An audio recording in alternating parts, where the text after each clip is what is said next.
weltare ɓiɓɓe fulɓe andu diine maɗa fedde heblo sukaɓe africa weltare tv gueƴe joni to hayre gollera to hayre mbara to hayre laawo to seeno busoɓe to kasga to darila barka to wuuro ali guelel ko on takkusan juula ha e nder galle ceerno abdourahmane dia to daril barka ha to galle makko peka 8 e ko taari ɗum kala ene jeeya e gardidi kabaruji men to leydi Mauritanie Mohamed Cheikh El Ghazouani hoorejo gendi Mauritanie e sete mum timmuɗo ɓe ƴetti lana mabɓe ndiwaka ɓe jaɓini dowlaji tentuɗi America to leydi Sénégal Amadou Ba kañum woni hoore jagoɗɗe leydi ndi o darima altine hande o yeeso sarɗiyeji leydi ndi to suudu sarɗiyeji to hollirde ko fati déclaration politique général makko to leydi Mali Choukela Kokala Maïga hoorejo jagoɗɗe leydi Mali o waɗi inauguré altine hande o golle université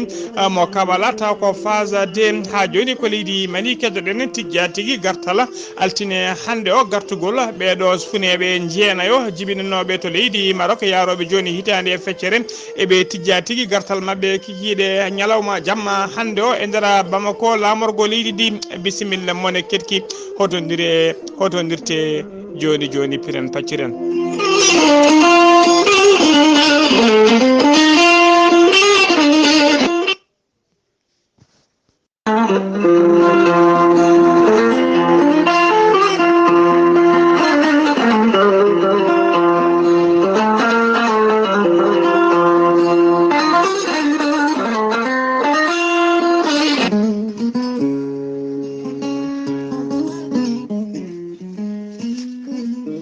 ceerno jibisi ko wittiyanke leɗɗe ko safriyanke safruji fina tawa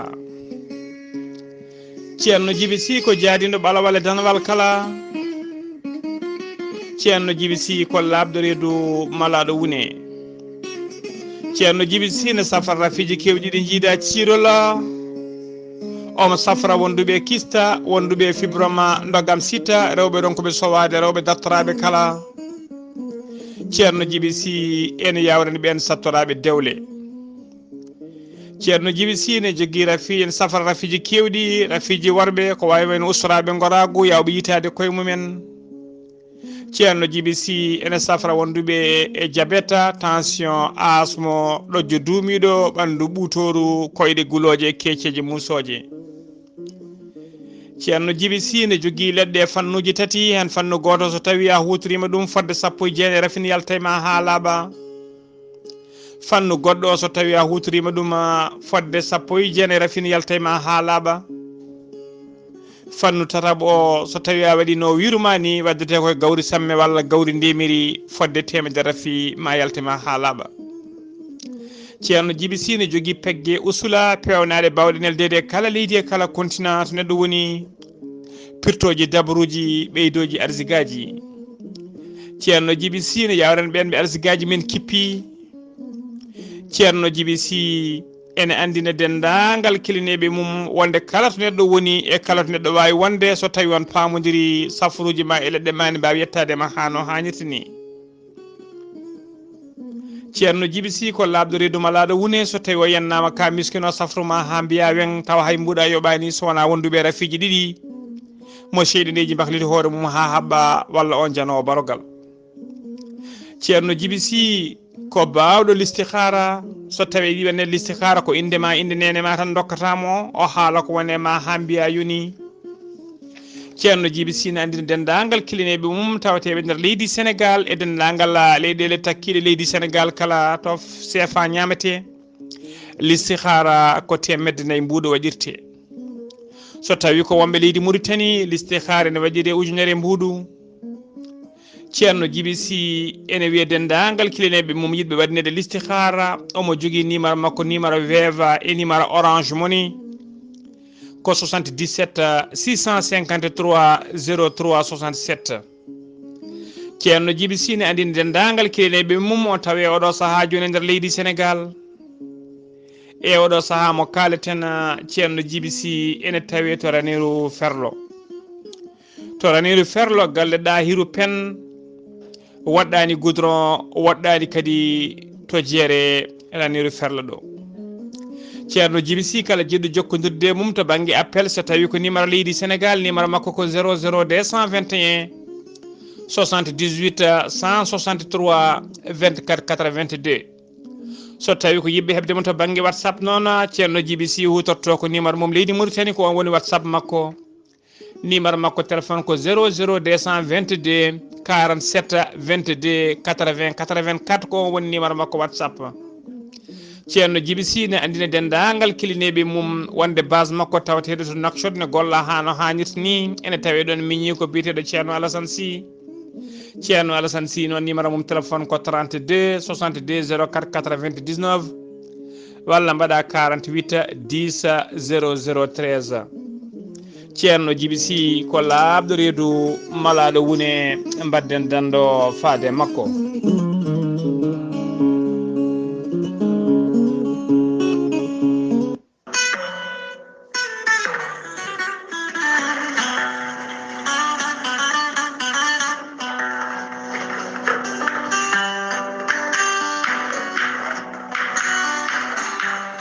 kala ko wona ndema ko ndema ɓuri ɗuma ko heen nguura yaltata haa neɗɗo o waawa wuurde ngam ɗaɓɓoyde nguurdam goɗɗam Abou Bah taweteɗo to États-Unis de Amérique joom yiyande moƴƴere faade ndema weeɗi juuɗe muma faade dendagal bandiraɓe kala ngare ndentinen sembeji men haa ɓamten ndema e lappol palol dande maayo kala sa ari ha to duggu hebbiya woɗɗani Sinthiou Amadou Mariama ma tawɗon guesa mawba dariba yaaduba e jamanu kala ko jiɗɗa hande ko fate banguel leɗɗe ha tenti kadi lugumaji moƴƴi bio jaaduɗe e jamanu kewɗi nafoore an comoytoɗo nokkuji goɗɗuɗi gonɗo e hoore fonde e ko taari ɗuma an taweteɗo lappol polol dande maayo Mauritanie Sénégal kala ɓattitimama ona lugumaji moƴƴi jaaduɗe e jamanu jiɗɗo somade jiɗɗo sodande galle mum sa ari ha to duggu hebbiya ari ha to duggu hebbiya woɗɗani Sinthiou Amadou Mariama ma heɓɗon kala ko jiɗɗa e lugumaji Abou Bah joom yiyande timmude wi ngare daroɗen jaltinene koye men e caɗele ha tenti kadi erago faade laamuji ɗi kala nde battata haqqillaji men e gueɗe baaɗe ni hen so ɗanniyankoɓe batti wadde ɗuma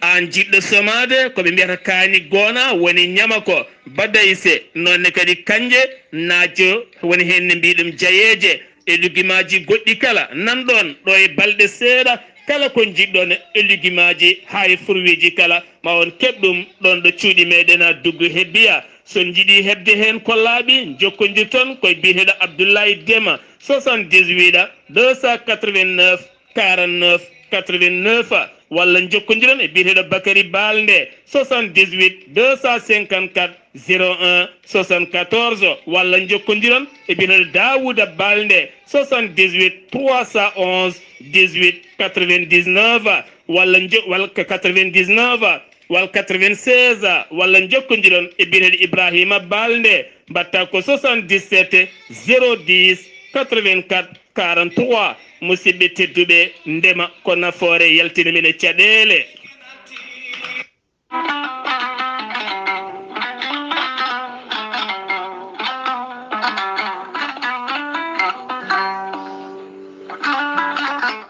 musidɓe tedduɓe funnangue hirnangue rewoy worgo sahale ɓaleri jam koye are meɗena jam garɗo e men ko kiiɗo hen lekki kewki kawisaji cafroki ñabboji kewɗi cuuɗotoɗi e nder ɓalli ko wayno joguiɗo caɗele AVC karƴaga mo ƴiƴam dogata e ɗaɗi muma neɗɗo tuƴiɗo ɓandu musoru ɓandu jaaɗoru ɓandu wuloru jokkodire gorel teyya joni joni keɓa hen ko laaɓi sa yiɗi hedde siit gorel teyya janggana hoore maɗa ha ganda ñaw mo joguiɗa o mbete gorel teyyane safra ɗuma jahata koto site mabɓe internet a mbaɗa www point gorel teyya point com ma janggan hoore maɗa ngan sanga jokkondira e tongode gorel teyya keɓa hen ko laaɓi. so tawi koto Italie gonɗa jokkodirta koye ceerno Abouli mbatta ko plus 39 339 85 66 739. so tawi koto Espagne gonɗa jokkodirta koye Boy Amadou Touré mbatta ko plus 34 643 29 22 96. so tawi koto Centre Afrique gonɗa jokkodirta koye Ibrahima Diallo mbatta ko 00 236 75 50 75 08. so tawi koto États-Unis de Amérique gonɗa jokkodirta koye Aboussa Kawral Fouta Business plus 1 34 77 01 56 77. so tawi koto leydi France gonɗa jokkodirta koye Harouna Ngayda mbatta ko 00 mbatta ko 00 336 50 99 64 43. musidɓe tedduɓe baddene dando faade gorel teyya cafloro ɗena kettode kaburuji mon e ɗemngal pulaar Afrique, Asie, Europe, Amérique, Moyen-Orient, Océanie. jam hiire moon musidɓe tedduɓe eɗen gone altine 12 lewru bowte hitande ujunnaji 2022 habruji moon e ɗemgal pulaar e sowtaye ko musidɗo moon sehil moon Ghalii Abuu Bah to karallagal ha mbawon yiide en to banggue YouTube ko miñi men sehil men Saydou Abou Bah en ñaguima yafuy noon e kigol kabruji ɗi eɗen mbiya bandiraɓe kadi nde ɗo yontere kala ma kabruji ɗi mbattu hirde arde seeɗa saabu kay ma jippoɗen nde mbawen arde kabruji he musidɗo men sehil men Sar Abdoulaye Sar woni tigui e ɗanngal omo selli omo jaam ko ɗanngal jaam noon ko ɗanngal kadi ɓamtare kabaruji men e ɗemgal pulaar koto leydi Mauritanie puɗɗoɗen jeen ha to wuuro men Likseyba Gorgola to Likseyba Gorgola délégation timmuɗo umminoɓe to Nouakchott ha umminoɓe Likseyba kala taw ko yanoɓe tawtoriyeede ñalli pinala ñalli siftorde e wadde hommage biyetenoɗo Abdoula Bokara Kana to Dabia ɓe garti noon yanoɓe toon kay taw wonno ko ñande sappo e ñande sappo e goho lewru bowte gonɗen ɗu ɓe garti kamɓe kala noon ñalawma hande o to Likseyba Gorgol ɓe celli ɓe kisi ɓe jaɓɓama jaɓɓugal paydigal no fewi kamɓe kala kadi ɓe mbiyanoɓe ɓe mbawi fottoyde to galle joom wuuro to hono Aluseyni Yero Baba Kane on noon holiri hen weltare mum mawde no fewi waɗi kadi wasiya faade mabɓe nde yimɓe foof nanggodirta gona neɗɗo goto saabu kay so yimɓe nanggodiri goni neɗɗo goto ma jogo doole ma kuule ma korme ma kadi mbatte hakkillaji habaruji men e ɗemgal pulaar to leydi Mauritanie ha joni Mohamed Cheikh El Ghazouani ko hoorejo gendini aleta hanki o ƴetti o hirdi o ƴetti lana makko ndiwaka kanko e sete makko timmuɗo ɓe jaɓani to dowlaci tentuɗi Amérique nayumo to noon ko nayiɓe toon noon ko tawtoriyede batu taw ko batu woni tigui batu witengu sommet Amérique africain woni tigui batu ngu leyɗe Afrique naɓe joddoto e dowlaci tentuɗi Amérique ɗum noon ngono batu waɗata ko tigui ngu fuɗɗoto ko talata janggo kanko horejo leydi Mauritanie Mohamed Cheikh El Ghazouani o yahani goto omo yaade sete timmuɗo no fewi e nder ɓenen tawe hen Mariama Mintouda on ko cuddiɗo makko woni la première dame wondude e Mohamed Salem Wulmar Ziouga ko jagogal kalfinaɗo ko fate gueɗe caggal leydi e jokkodiral hakkude leyɗele wondude e Ousmane Mamadou Kane on ko ministre des affaires économiques de la promotion du secteur productif wondude Abdessalem Wul Mohamed Salah on ko ministre du pétrole des mines et de l'énergie wondude e biteɗo Leila Camara on ko ministre de l'environnement et du développement durable woni tigui jagogal kalfinaɗo ko fate taridi wondude Ismaïla Wula Cheikh Ahmed on ko directeur cabinet de la présidence de la République wondude Sisi Mintou Cheikh Wula Boyda on ko ambassadrice joɗiniɗo dow leydi Mauritanie to New York to Washington wondude e Ahmed Wula Bah on ko conseiller du président de la République wondude Ahmed Wula Bahani on ko chargé de mission à la présidence de la République et Hessane Wula Ahmed ko directeur général du protocole d'État ha joni ko leydi Mauritanie keddoɗen teskama noon chef d'état major général de la même leydi Sénégal hono biteɗo Cheikh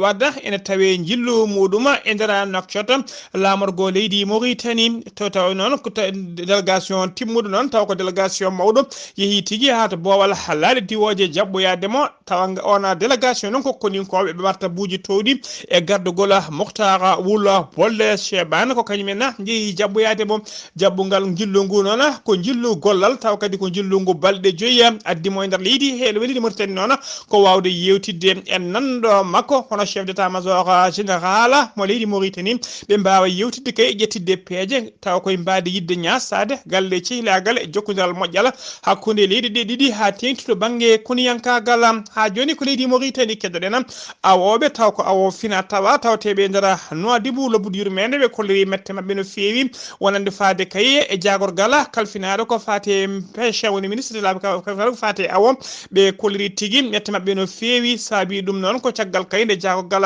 leydi Mauritanie kalfinaɗo ko fate awo holliri tigui wonande kay ɗen laaɗe taw ko laaɗe awoje fina tawa lana kala ma waɗe ko wiyete balise woni tigui appareil waɗe e muma tawa kala wonɓe bureau ji ga ene jeeɗima écran aji tawa lana ka to wawi wonde kala ne wawi wonirti kala wonɓe dow ga écran aji ene jeeya lana ka kamɓe awoɓe awo fina tawa noon ɓe kolliri hen mette mabɓe no fewi ɓe kolliri tigui ɓe jadani e gono miijo Oumar Wula Annabour on ko goto e awoɓe mawɓe awoɓe fina tawa o holliri hen mette makko no fewi o holliri kadi ɗum ɗo oɗo décision ko décision injuste woni tigui mo rewani lawol o holliri kadi ɓe beltanaki haydara jagorgal ngal ko holliri kadi jagorgal ngal ƴetti oɗo décision taw kadi disnakiɓe ƴetti goɗo miijo taw disnakiɓe fawe mabɓe ɗum noon ko yidde on noon jogui miijo ko yidde warde awo taw ko awo fina tawa e nder leydi he ha tengti to Nouadhibou ha joni kabaruji men ɗemngal pulaar to leydi Mauritanie sen ummima to leydi Mauritanie koto leydi Sénégal paɗen to leydi Sénégal Amadou Ba kañum woni hoore jagoɗɗe mo leydi Sénégal o waɗi tigui ñalawma hande o kuccam makko to suudu sarɗiyeji huccodiri e sarɗiyeji leydi ndi wadde ko wiyete déclaration générale ko fate politique générale mo jogani leydi Sénégal e nder oral makko noon kanko Amadou Ba o holliri tigui hollirama tigui nder discours makko e holliri hen tigui ko yañima hen ko fati kay e jamma duumiɗo woni tigui probléme de crise Casamance o holliri tigui wonde peeje ɓutte ƴettama kadi omo jogui hoolare e yakare timmude no fewi ma jaam duumiɗo artuto Casamance o haali kadi ko fati ƴettugol e golle sukaɓe e rewɓe kala ala kala ko woppi e nder déclaration makko ma en gartu hen ha no ɓuuri yañi ma gartu hen ha no hannirta ni kabaruji men e ɗemngal pulaar to leydi Sénégal ha joni jeena to Kafrine noon koko yurmini waɗi toon koko yurmini waɗi toon ñalawma hande o to wuuro Kafrine ko ouvrier goto taw ko gollatnoɗo e golle juma ka Kafrine ko kañum tigui teɓɓiti o yani e leydi o wondani e wonki kanko ouvrier noon o yaranno duuɓi 32 inde makko fuɗɗiri ko alkulal de omo yette Camara ɓe kolliri tigui ko ɗon o wasi fittade makko ko koninkoɓe faabo kañumen tigui garani ɗon goskiki ɓe mbawi nawde goskiki to morgue hôpital mo Kafrine ha joni ko leydi Sénégal keddoɗen diɗɗal landal lunda wiyete ka yewni askan wi ɓe kolliri tigui wonde kay ñalawma hande o wonde koɓe déposoɓe ko wiyete motion de censure contre gouvernement mo Amadou Ba motion de censure noon holliri tigui wonde ɓe jadani oɗon gouvernement hollide kadi yo gouvernement o waɗa démissionné ha laaɓi e wiide kay ɓayini on kabaru noon deko député mabɓe taw ko biteɗo Birama Souleymani Diop kañum woni président groupe parlementaire mabɓe kañum waɗi on déclaration o wi noon kamɓe groupe parlementaire ɓe yewni askan wi kamɓe kala noon ɓe pelliti joƴƴinde ko wiyete motion de censure du gouvernement de Amadou Ba o haali ɗum noon mbiɗen ko yesso sarɗiyeji ɗi addanimo ɓe haaldi o haali ɗum noon ko yesso sarɗiyeji ɗi wadde motion de censure noon ko hunde kay ko joguitare mawdi de groupe parlementaire walla de député jogui hollide kay wonde yaadani e oɗon gouvernement walla yaadani e oɗon ministre ko ɗum tigui woni koɓe joguiti oɗo saaha joni ɓe kolliri noon wonde kay déclaration déclaration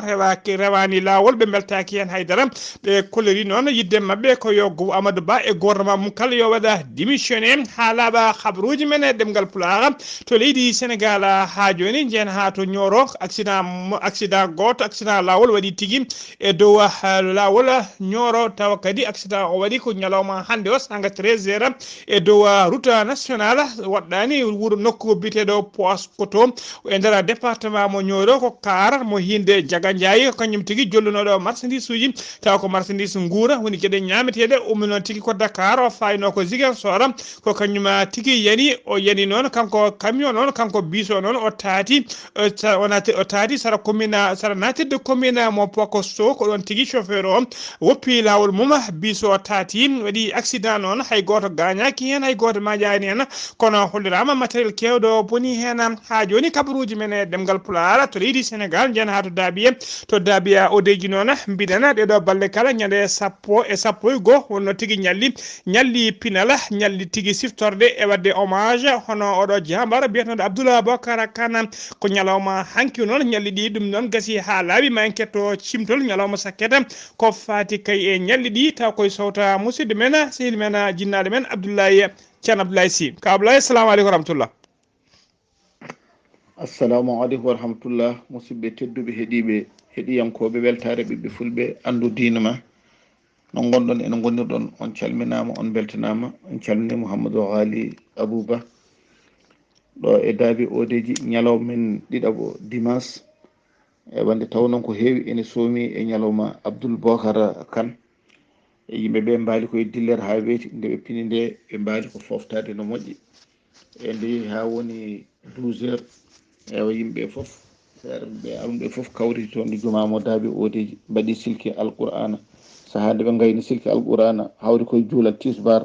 ɓe juuli tisubar ɗo daabi odeji ɗo to juma mawɗo mo daabi caggal nde ɓe juuli tisbar ɓe gayni hayre fawama taw hayre juma keso ganniɗo mahede ɗo e daabi odeji taw ko juma ko moderne ko juma étage hayre nde wawi fawede caggal juulal tisbar nde ɓe gummiti ɗon ɓe jeehi to wiyendu wiyetendu beeli gawdo woni ko funnangue wuuro ɗo Cheikh Oumarul Foutiyou arino ɗon juuli ɗon tisbar juuli ɗon takkusan mawɓe wuuro ɓe o hawrunoɓe foof kawrite makko toon teddinimo mawnimo nawi makko ɗon makko o waɗi e wendu he duwaw o waɗi e wuuro he duwaw ene haala ko ɓuuri hewde e mawɓe mbi hono nduɗo wendu wonduɗo hen ene wonirni ala to ndu woni ɗo e nder leydi Sénégal walla e diwan he foof e yimɓe foof noon kawri toon on saaha nde yimɓe ummiti toon to beeli gawda on saaha mbawi kadi foftoyade to galleji to nde ha woni waktu 17 ha 18 yimɓe fof kadi mbawi hawrude to tirbinto e nde taw noon rewo e worgo foof noddanoma e mon foof invirnoma kala kadi garnoɗo mo tawno yawno e Abdoul Bocar Kane hokkama konngol haali hen haalaji baɗɗi fayida e awɗuɓe jimi waɗo pekan ɓe mbaɗi pekan mone foof to wawri ɗo waɗi ɗon ɗum noon so élément o ene heeɓi o hokka hen tan hunde e goto hayso koye subalɓe he konde taw noon ko fayi e naggue ko foof hejjata e barme bandiraɓe mbawa hettade hono ñalawma o pasir.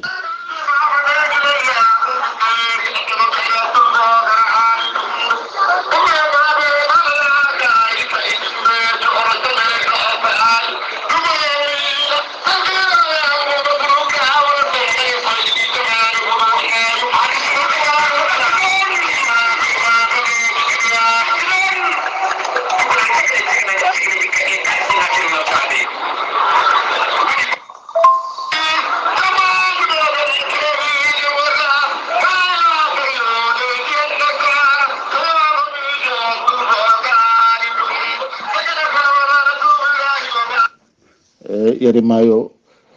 a weltanama moƴƴi feewi ko ɗum ɗo woni ko ƴettanoɗen bandiraɓe a yawa haɓride weltare ɓiɓɓe fulɓe andudine ma ɗo e daabi odeji ɗum noon on calminama on beltanama ñalawmaji mbaɗe e jaam ɗi ɓenni e jaam moni fof kadi hooti e jaam ɗum noon eɗen mbiya tan yo Allah hokken kadi wattuni oɗo saaha mo wuuri musidɓe tedduɓe on calminama ko musidɓe on Abdoulaye Sy ɗo e daabi odeji gam weltare ɓiɓɓe fulɓe andu diine ma. ceerno Abdoulaye Sy golle ma jooɗi peewi ñalɗiɗi dañi woni tigui saabu kay pulago foof fotti toon safalɓe notitima hen sarakuleɓe notitima hen moni foof kadi yitima hen hoore mum hano hannirta ni ñalɗiɗi kadi goni ñalɗi alliyankagal saabu kay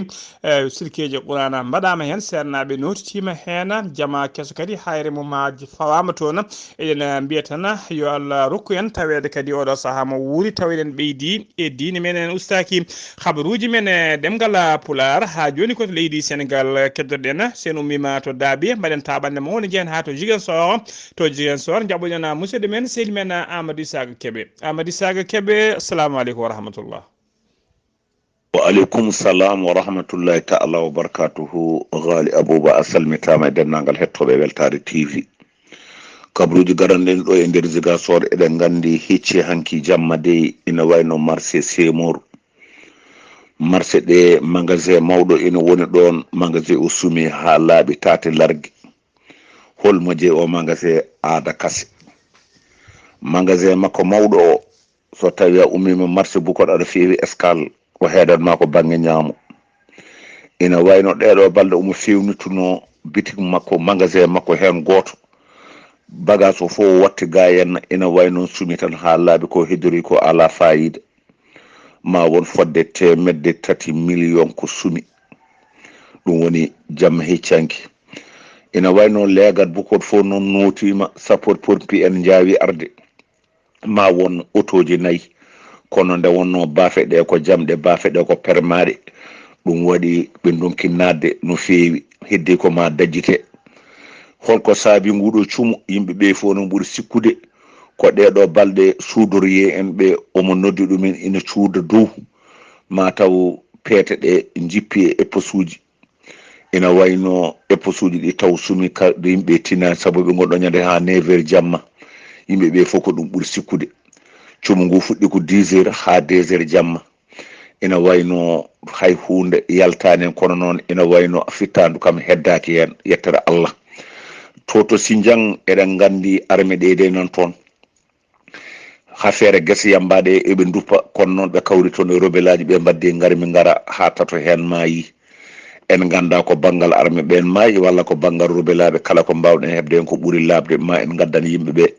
ɗum kewi toon to hecci hanki to henna eɗen gandi Sindian awɗo Salif Sadio ko toon wonno